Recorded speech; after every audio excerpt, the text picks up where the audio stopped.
my experience is if somebody says to you, great, you can do 100%.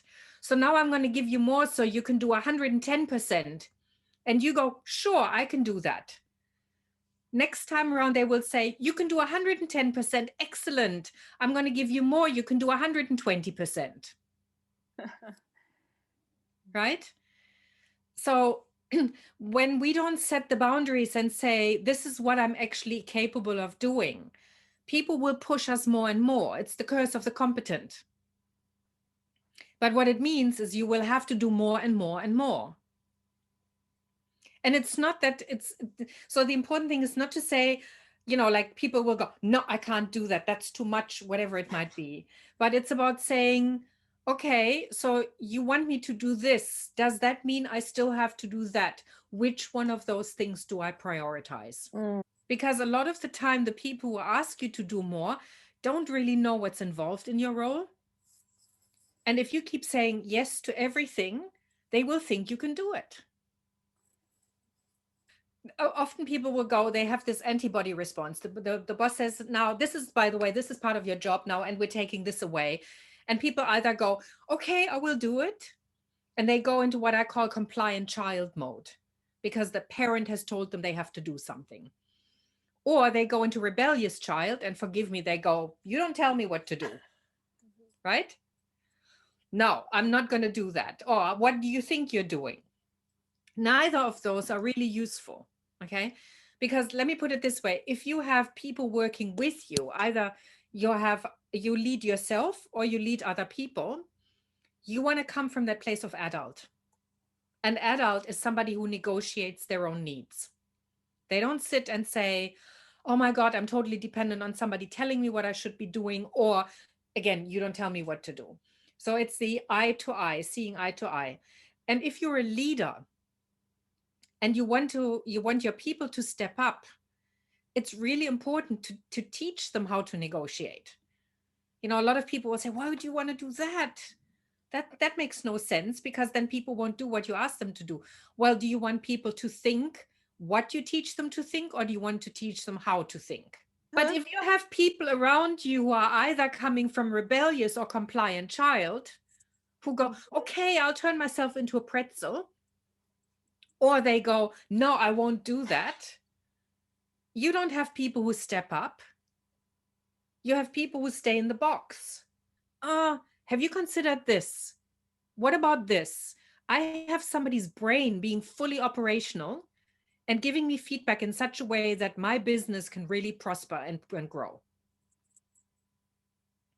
But if I have somebody who always agrees with me or turns themselves into a pretzel and makes sure that they do, I still have to do all the thinking.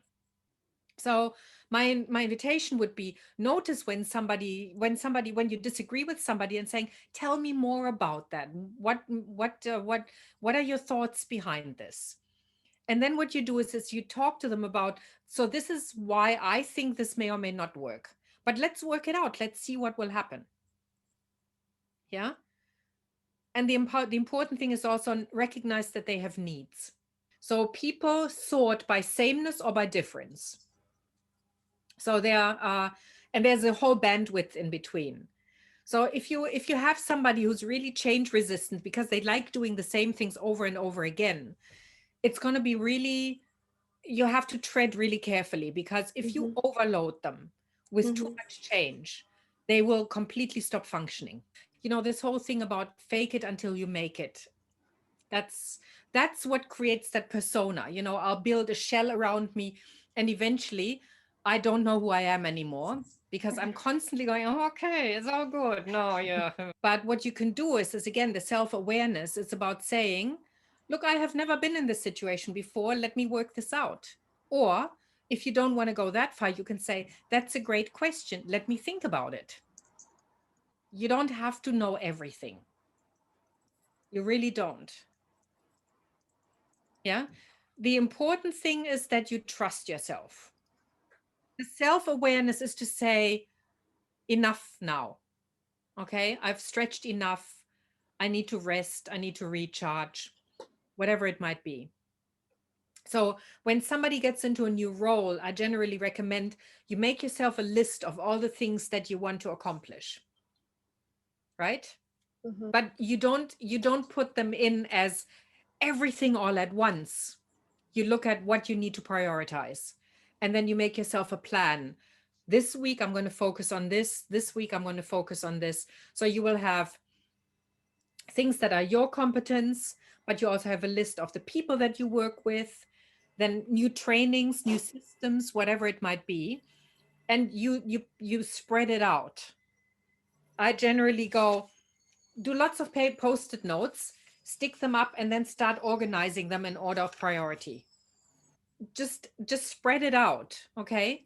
Mm-hmm. um you will start growing into this area, I can promise you that. But if you go in with the expectation that you have to be perfect and that you have to know everything, you're going to do yourself a great disservice. Mm. Yeah. I just actually said that to one of my coaching clients. I said, stick this onto your computer.